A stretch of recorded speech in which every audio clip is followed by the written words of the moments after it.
Hi there, this is Jane Butel with Chilies and Chilies showing you how to make red chili beef flat enchiladas.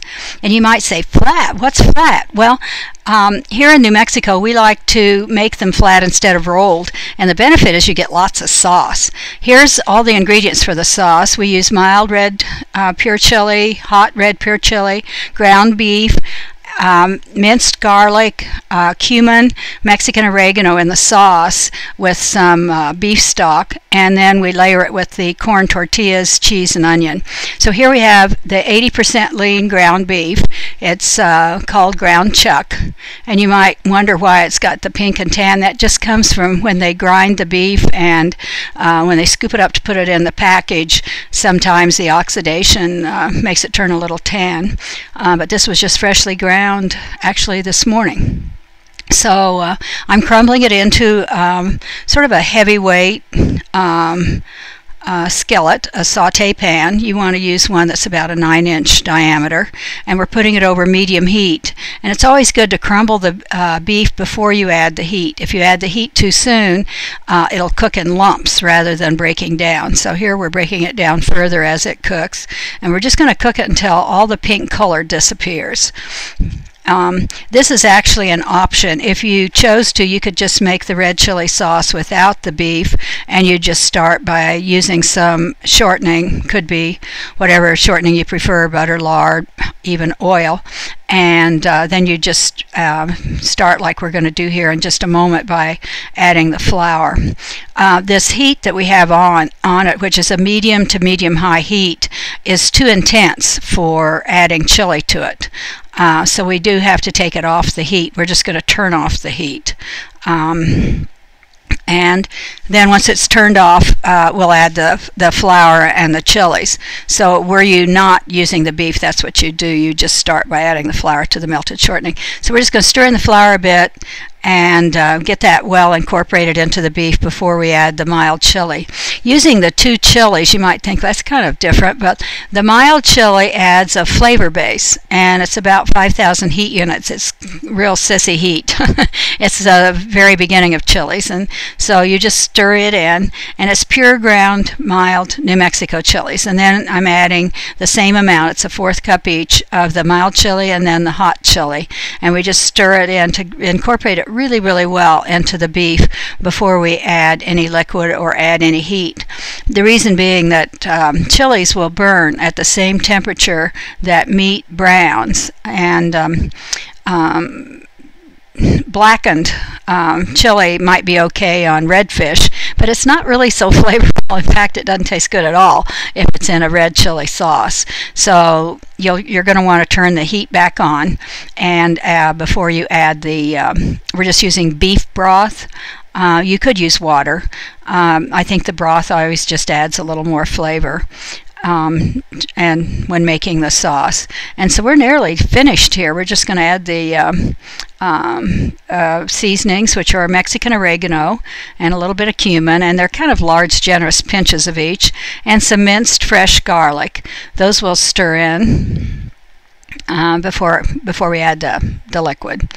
And so you just want to get them really well combined. And now the heat is on, so you got to get that liquid in there pretty quickly. Again, because you don't want it to brown. So there you go, and you're just going to let it simmer a while and bubble away, and you're essentially done now. The sauce is made, and this particular sauce, because it's so intense with red chili, it'll keep amazingly long in the freezer. In fact, red chili is one of the world's best antioxidants. It has enormous keeping qualities. It simmers for about 10-15 minutes. It's going to get some more heat, of course, when you've compiled it with the corn tortillas, onion, and cheese, and so it gets baked in the oven for another 10-15. I always like to taste anything I'm making to make sure it tastes right, and adjust the seasonings before it gets too late.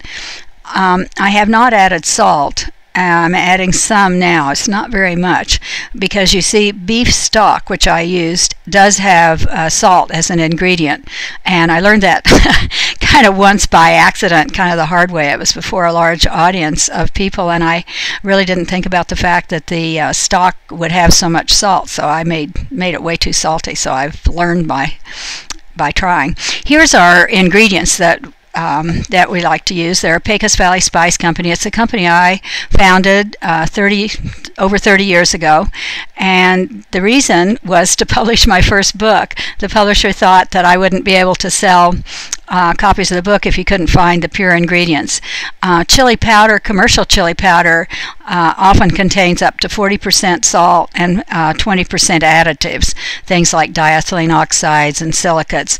If you see the chili is lumpy like this, that's actually a really good thing. That's a sign that it's pure and that it was recently ground. If it's not lumpy, it might be that it's all dried out. This is very fresh, pure chilies, and they're always best if you keep them refrigerated or frozen. So now we're ready for compiling the enchiladas. Now, if you decided you didn't want to make them flat, you could make them rolled by just rolling the sauce, dipping them in sauce and rolling with the cheese and onion.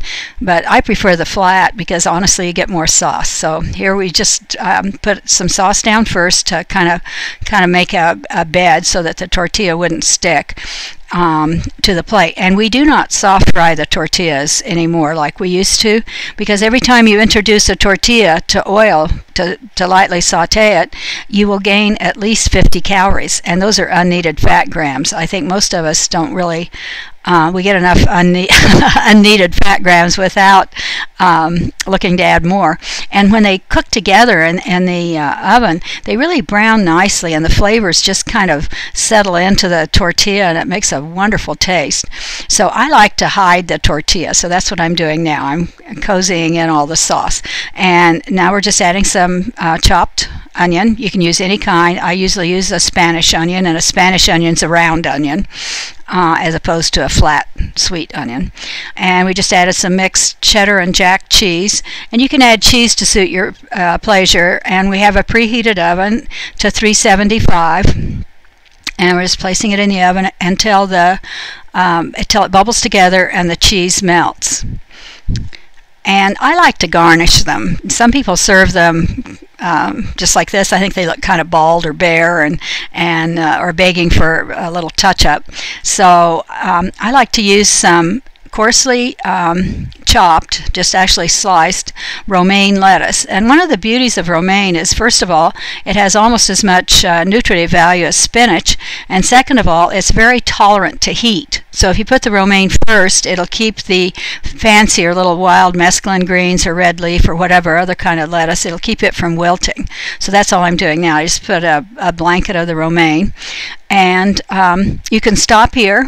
You can add a soft fried egg if you'd like. That's really traditional here in New Mexico. This is the most popular dish with native New Mexicans. They love their red chili beef enchiladas. And you can use roasted beef, which is called deshebrada if you prefer. I kind of like the fresher flavor of the ground beef. So enjoy!